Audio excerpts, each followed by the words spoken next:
Sabadão foi dia de El Clássico lá no Santiago Bernabéu e, meus amigos, o Barcelona deitou no Real Madrid ao meter uma goleada por 4-0, com direito a 2 gols de Lewandowski, um de Lamine Yamal e mais um de Rafinha. Aliás, essa última semana pro Barça foi simplesmente absurda.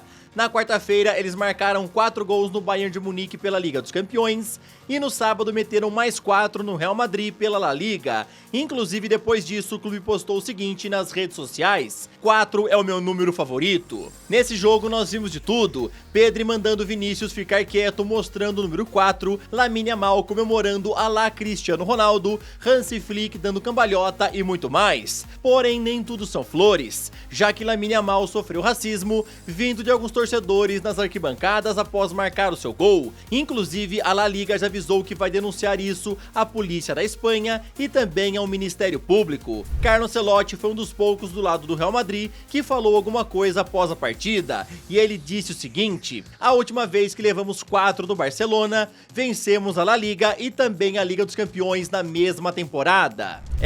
Meus amigos, o Ancelotti falou, né? A última vez que levamos aí 4, vencemos tudo, né? La Liga e Champions. Será que dessa vez vai ser igual? Não sei, né? O que eu sei é que o Barça tá jogando muito, o fino do fino, tá? Os caras estão liderando já a La Liga com uma certa distância, né, pro segundo colocado, que é o Real Madrid. O Hansi Flick tá fazendo um trabalho absurdo, o Lewandowski tá marcando gol adoidado, o Rafinha tá jogando demais, o Lamine Yamal também. É um Barcelona totalmente diferente do Barça que a gente viu sob o comando do Xavi, tá? Realmente o Hansi Flick tá fazendo um trabalho absurdo. Eu sou o Todd, seja muito bem-vindo para mais um vídeo aqui no canal, onde eu vou te contar muita coisa interessante. Bora falar sobre vários árbitros que pegaram aí um descanso, né? A CBF aí colocou uns caras pra descansar após a última rodada do Campeonato Brasileiro, que foi marcada por vários erros. Bora te falar sobre dança de técnicos. 2 foram demitidos aí de clubes da Série A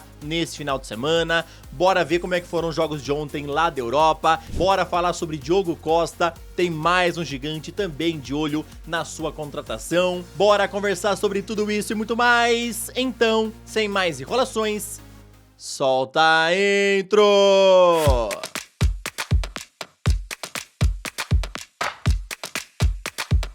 Sábado teve rodada do Campeonato Brasileiro que foi marcada por alguns erros. Inclusive, logo depois, o jornalista Rodrigo Matos, do portal UOL Sport, informou que a CBF anunciou o afastamento dos árbitros Ramon Abate Abel, Braulio da Silva Machado e Flávio Rodrigues de Souza, que apitaram as partidas de Palmeiras contra Fortaleza, Flamengo contra Juventude, Vitória contra Fluminense, respectivamente, no último sábado pelo Brasileirão. Diego Pombo Lopes, VAR no Maracanã, Pablo Ramon, VAR no Allianz Parque, Rodrigo Guarizo Ferreira do Amaral e José Cláudio Rocha Filho, VAR no Barradão, também foram afastados. No Maracanã, o Juventude reclamou de pênalti marcado para o Flamengo e também da expulsão de Nenê. Já no Allianz Parque, o Fortaleza reclamou dos pênaltis marcados para o Palmeiras. E no Barradão, o Fluminense ficou na bronca pelo pênalti marcado para o Vitória.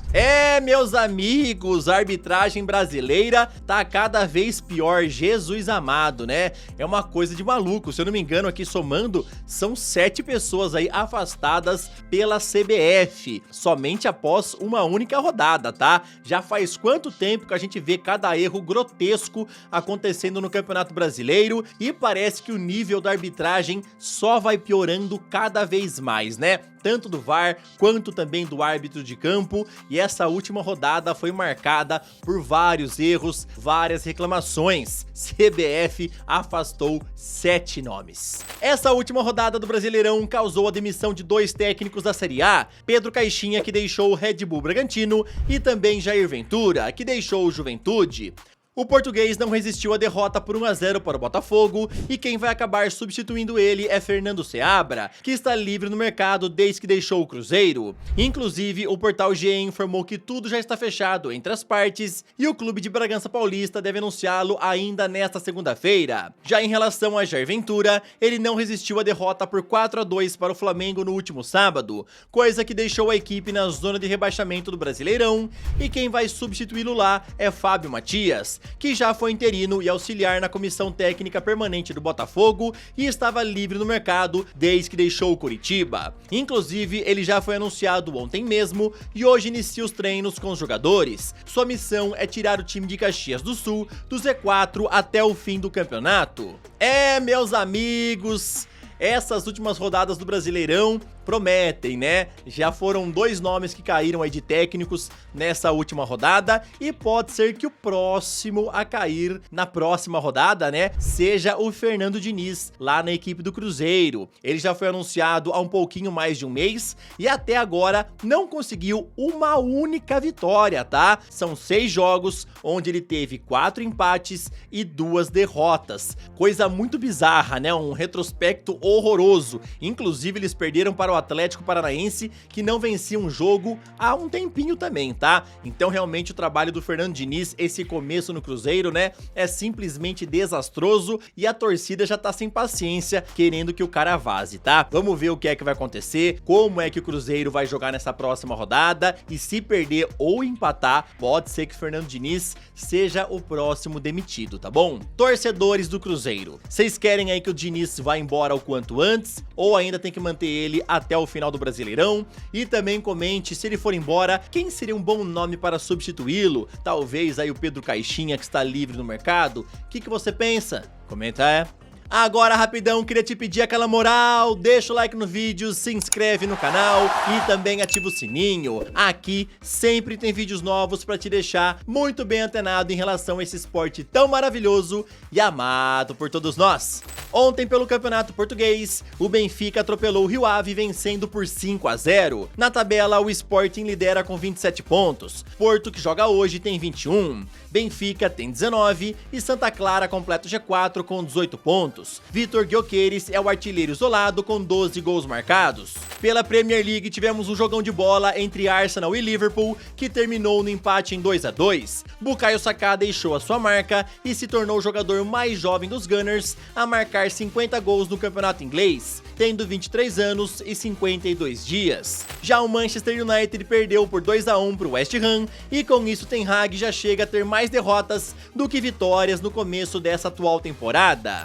Tottenham perdeu para o Crystal Palace por 1-0 e o Chelsea venceu por 2-1 o Newcastle com gols de Nicholas Jackson e Cole Palmer. Na tabela, o City assumiu a liderança com 23 pontos, Liverpool tem 22, Arsenal e Aston Villa completam o G4 com 18. Na artilharia temos Erling Haaland liderando com 11 gols, seguido por Bryan Mbeumo com 8. Ontem teve clássico francês onde o Marselha recebeu o Paris Saint-Germain e acabou perdendo por 3-0, com gols de João Neves, Leonardo Baler de contra e Bradley Barcola. Na tabela temos o Paris Saint-Germain liderando com 23 pontos, Mônaco tem 20, Marselha e Lille completam o G4 com 17. Bradley Barcola é o artilheiro com 8 gols, seguido por Jonathan David e Mason Greenwood com 6 gols cada. Na Itália tivemos um baita jogo ontem entre Internazionale e Juventus, com direito a muita emoção e 8 gols marcados. O jogo terminou no empate em 4-4. Já a Fiorentina goleou a Roma em casa por 5-1.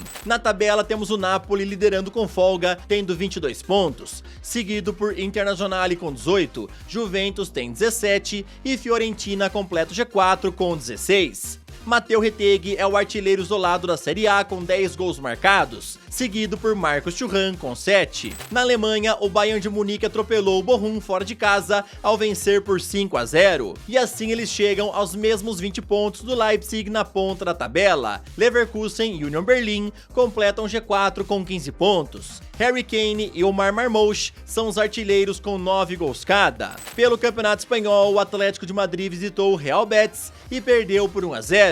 Após 11 rodadas, o Barcelona lidera com folga, somando 30 pontos. Real Madrid tem 24, Villarreal 21 e Atlético de Madrid completa o G4 com 20 pontos. Lewandowski é o artilheiro isolado com 14 gols marcados.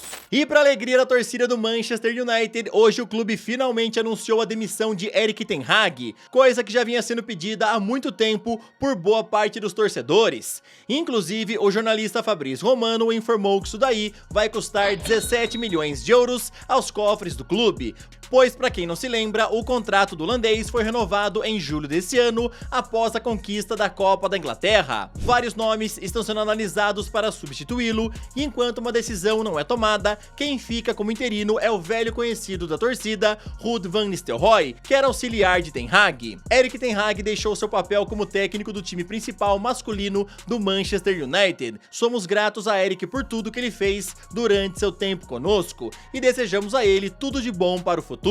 Ruud van Nistelrooy assumirá o comando da equipe como técnico interino, apoiado pela atual equipe técnica, enquanto um treinador permanente é recrutado. Foi o que falou o clube através de comunicado nas redes sociais. Xavi é um dos nomes analisados pela diretoria, e inclusive ontem a esposa do técnico postou uma foto nas redes sociais de Xavi brincando com os filhos, onde um deles está usando a camisa dos Diabos Vermelhos. Várias pessoas entenderam como se fosse uma pista da esposa do técnico. Outros nomes também analisados são de Thomas Frank, Edin Terzic, Julian Nagelsmann e Ruben Amorim.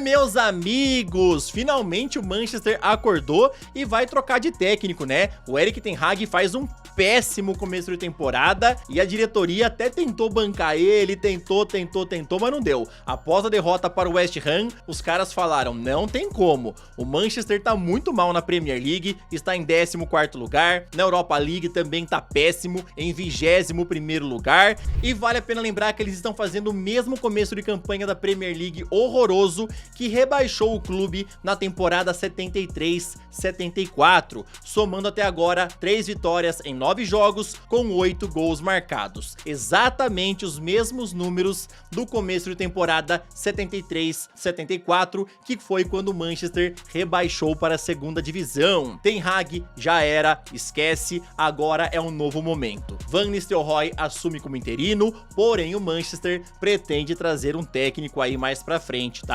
Pode ser que até anuncie no final da semana, tá? Thomas Frank, Edin Terzic, Julian Nagelsmann, Ruben Amorim e Xavi são nomes ligados ao Manchester. Eu quero saber a tua opinião. Desses nomes aqui, qual que você acha que faria um bom trabalho lá? Quem deveria assumir o comando dos Diabos Vermelhos? Comenta aí, tá? E só pra completar, já que eu falei alguns dados pra vocês, tá? Dos últimos 8 jogos, o Manchester venceu apenas 1. Pra vocês terem uma noção da demora da diretoria pra demitir o Erik Ten Hag. E imagina também o tamanho do arrependimento de ter renovado o contrato dele em junho. Os caras vão ter que pagar 17 milhões de euros por ter mandado ele embora apenas alguns meses depois de renovar o contrato. O nome de Diogo Costa é um dos mais em alta hoje quando o assunto é goleiro, e vai ser muito difícil do Porto segurá-lo na próxima temporada, onde tudo indica que ele vai acabar se mudando para algum gigante das 5 principais ligas europeias. O Manchester City demonstrou interesse em contratá-lo para o lugar de Ederson, que pode acabar finalmente se mudando para a Arábia em julho, coisa que ele ficou bem perto de fazer na última janela, e só não foi por conta do valor pedido pelos Citizens.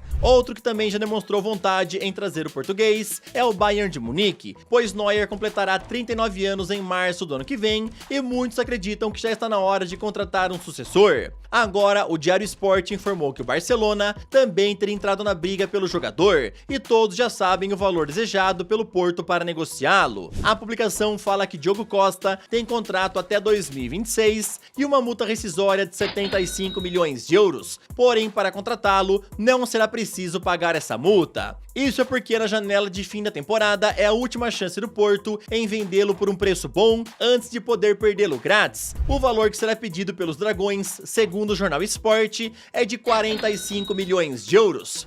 Meus amigos, então Diogo Costa pode sair por 45 milhões de euros, que é um valor até que tranquilo, né? Se você vê aí o mercado hoje em dia totalmente inflacionado. O cara aí, quando o assunto é goleiro, né? É um dos nomes mais bem falados hoje em dia no mundo do futebol. É titular indiscutível aí na seleção portuguesa, é titular indiscutível no Porto, e por isso que vários clubes estão de olho, ainda mais com essa oportunidade aí de poder contratá-lo por um valor abaixo do mercado, já que se o Porto não vender ao fim da temporada, pode perdê-lo grátis em janeiro de 2026. Lembrando que isso é caso o Diogo Costa não renove o contrato, tá? Entre City, Barcelona e Bayern de Munique, qual clube você acha que é mais a cara aí do Diogo Costa? Você queria ver o português defendendo qual desses 3 gigantes? Comenta aí, tá bom? E meus amigos, pra finalizar o vídeo, eu até tive que voltar pra gravar, né? Porque isso daqui saiu faz pouco tempo. O Vini Júnior não será o vencedor da Bola de Ouro, tá? Isso daí já tá confirmado.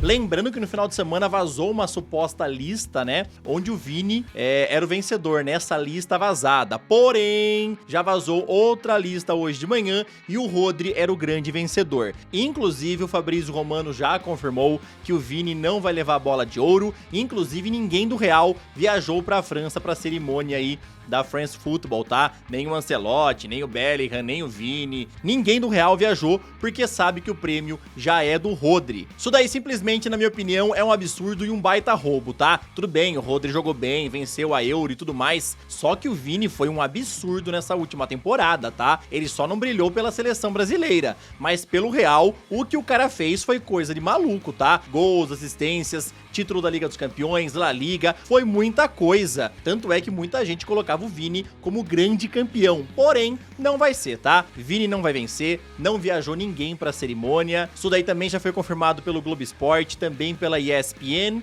e estamos vendo aí talvez um dos maiores roubos da história do futebol. Quero saber a tua opinião. Vini Júnior não vai ganhar a Bola de Ouro, Rodri será o grande vencedor, tá? Fabrício Romano já confirmou, ninguém do Real tá viajando e eu tô perplexo, juro pra vocês. A hora que eu vi a notícia, eu fiquei até um pouco travado, eu falei assim, cara, como? Como que pode isso, né? É umas coisas loucas do mundo do futebol e cada vez mais a gente passa a duvidar desses prêmios de melhor do mundo, né? Não passa mais credibilidade, é uma coisa maluca. Eu sei que tem muita gente que acha que realmente o Rodri merecia levar o melhor do mundo, que o Vini não merecia e tudo mais, porém, pra mim, ele merecia e isso daí foi um baita roubo, tá? Um roubo descarado. Quero saber a tua opinião, comenta aí, tá bom? Esse foi mais um vídeo, espero que vocês tenham gostado. Boa segunda-feira pra todo mundo, tamo junto, valeu e falou!